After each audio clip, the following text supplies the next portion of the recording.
Hello everyone! Parina rito sa Quezon. I'm Nina Liu, Rappler multimedia producer, and today we are here in Lucban, Quezon for the 2023 Pahiyas Festival. Now as you can see around me are the very colorful Pahiyas houses, and that's because today is May 15, which is the feast day of San Isidro Labrador or Saint Isidore the Farmer, who is the patron saint of farmers. Now that celebration is very relevant to residents here in Lucban because of course they want to give thanks to the patron saint of farmers for the bountiful harvest they have been receiving for the past year and of course also for the year to come.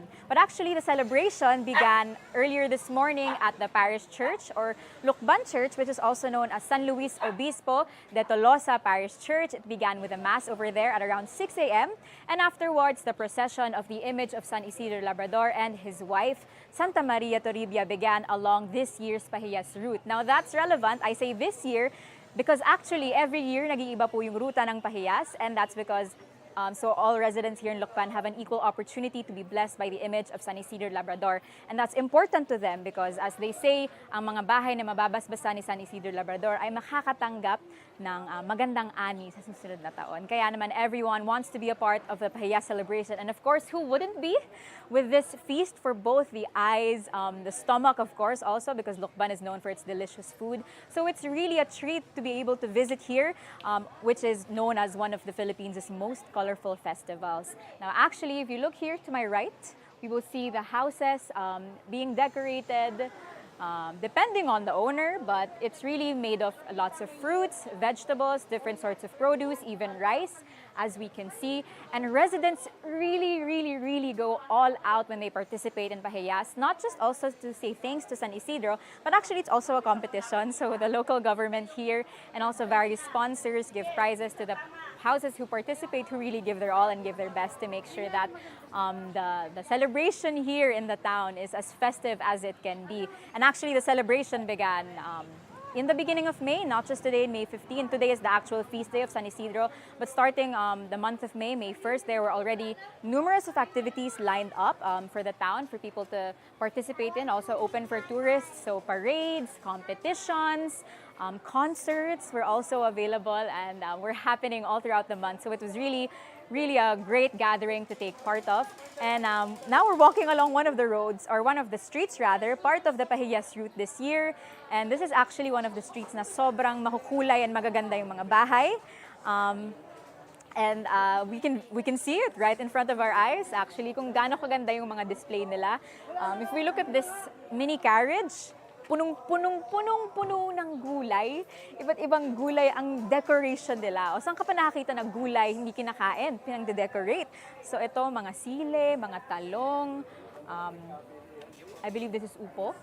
And of course here, ito yung trademark decoration ng Pahiyas actually. This is known as keeping, which is made of rice. Now, I'm not the best person to explain, nor am I an expert to explain how this is made, but all I know is it goes through an arduous process that makes it into the beautiful decoration it is right now. And this is actually edible. Not at the moment, not at its current state. Ang alam ko, pinipirito siya bago kainin. But it just goes to show how, ingenious and innovative Filipinos are when it comes to participating in Pahiyas and their decorations. Here in this house, we can also see, ayan yung mga gulay nga, iba't ibang gulay naka-decorate. Ang kamatis, ginagawang banderitas nakasabit. Various lanterns, and of course the image of San Isidro over here, the patron saint.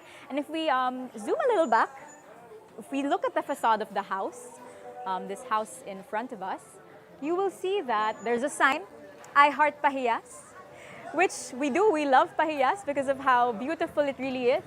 We see even hats rather, decorate the houses. These colorful sombreros are there, used as decoration, not just accessories. And we can see, dahil sa ganda ng bahay nila, meron na silang prize worth 10,000. Consolation prize lang yan sa lagay na yan. So just imagine how much is awarded to those who actually win the grand prize. Many more houses actually line different streets here in Pahiyas. Hindi lang isa yung street na nagde-decorate at sumasali rito. Pero syempre, hindi na natin may papakita lahat yon. Make sure to tune in to Rappler instead to check out our photos and our videos of them. But we have one last house to show you, which is really, I personally think, one of the most beautiful houses we've seen this far. And it's this colorful, vibrant explosion of, well, what can I say? It's really It will make you speechless. And understandably, so many people want to take photos in front of it. And not just that, sobrang dami na nilang awards din. Makikita mo, ang dami na nilang napalanunan. So compared to the other houses, the amount of keeping we see on this, the scale of San Isidro, the fruits, it really is the perfect representation of just how festive and fun and beautiful Pahiyas can be. So make sure to stay tuned to Rappler to see the rest of our content on Pahiyas 2023 and of course for all your other updates and stories. Thank you so much for watching. I'm Nina Liu, Rappler, Lucban, Quezon.